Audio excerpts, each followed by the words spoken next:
என் லைஃப்பில் இந்த மாதிரி ஒரு பெயின்ஃபுல்லான ஒரு சுச்சுவேஷனை நான் ஃபேஸ் பண்ணதே கிடையாது. மனசு முழுக்க வலி வலி மட்டும்தான். இந்த சுற்றுப்பயணத்தில் என்னென்ன மக்கள் பார்க்க வராங்க, அதுக்கு ஒரே ஒரு காரணம் தான், அவங்க என் மேலே வச்சிருக்கிற அன்பும் பாசம். அந்த அன்புக்கும் பாசத்துக்கும் நான் எப்பவும் கடமைப்பட்டிருக்கிறேன். அதனால தான் இந்த சுற்றுப்பயணத்தில் மற்ற எல்லா விஷயங்களையும் தாண்டி மக்களுடைய சேஃப்டி, அதில் எந்த காம்ப்ரமைஸும் பண்ணிடக்கூடாதுன்றதுக்காக தான் அது என் மனசில் ரொம்ப ஆழமாக இருக்கும் அந்த எண்ணம்.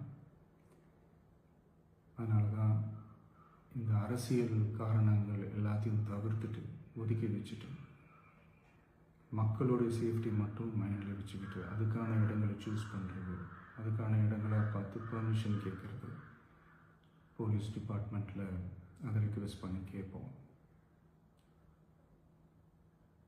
ஆனால்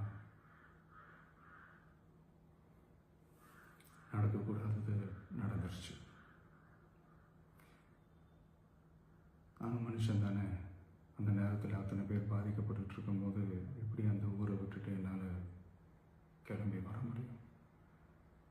நான் திரும்ப அங்கே போகணும்னு இருந்துச்சுன்னா அதை ஒரு காரணம் காட்டி அங்கே வேறு சில பதட்டமான சுச்சுவேஷன்ஸ், வேறு சில அசம்பாவிதங்கள் அந்த மாதிரி எதுவும் நடந்துடக்கூடாதுன்றதுக்காக தான் நான் அவாய்ட் பண்ணேன். இந்த நேரத்தில் சொந்தங்களை இழந்து தவிக்கிற அத்தனை குடும்பங்களுக்கும் என்னுடைய ஆழ்ந்த இரங்கலை தெரிவிச்சுக்கிறேன். எனக்கு தெரியும், என்ன சொன்னாலும் இது ஈடையாகாதுன்னு எனக்கு தெரியும். ஹாஸ்பிட்டலில் ட்ரீட் பண்ணிகிட்ருக்கிற எல்லாருமே சீக்கிரமாக க்யூர் ஆகி வரணுன்றதை இந்த நேரத்தில் நான் வேண்டிக்கிறேன். கூடிய சீக்கிரமே உங்கள் எல்லாரையும் நான் சந்திக்கிறேன். இந்த நேரத்தில் எங்களுடைய வலிகளை, எங்களுடைய நிலைமையை புரிஞ்சுக்கிட்டு எங்களுக்காக பேசின அரசியல் கட்சிகளை சார்ந்த நண்பர்கள், தலைவர்கள் அனைவருக்கும் என்னுடைய நன்றியை தெரிவிச்சுக்கிறேன். கிட்டத்தட்ட ஒரு 5 மாவட்டத்துக்கு பிரச்சாரத்துக்கு போனோம். இந்த மாதிரி எதுவுமே நடக்கல. ஆனால் கரூரில் மட்டும் ஏன் எப்படி நடக்குது, எப்படி நடக்குது?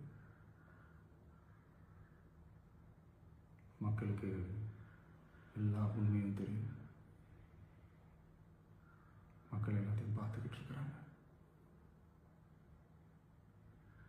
கரூரை சேர்ந்த அந்த மக்கள் அந்த உண்மையெல்லாம் வெளியில் சொல்லும்போது எனக்கு கடவுளே நேரில் வந்து இறங்கி அந்த உண்மைகள்லாம் சொல்கிற மாதிரி எனக்கு தோணுச்சு. சீக்கிரமே எல்லா உண்மைகளும் வெளியில் வரும்.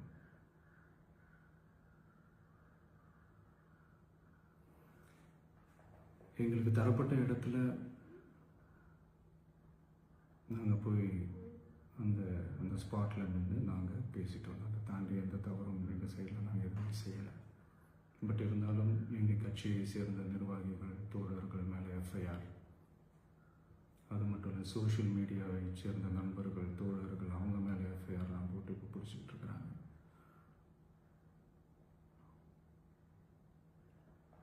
சிஎம் சார், உங்களுக்கு ஏதாவது இந்த பழி வாங்கணும் அப்படின்ற எண்ணம் ஏதாவது இருந்துச்சுன்னா என்ன வேணாலும் பண்ணுங்க.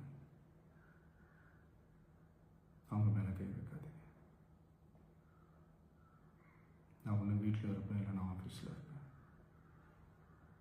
என்ன வேணாலும் செய்யுங்க. நண்பர்களே, தோழர்களே,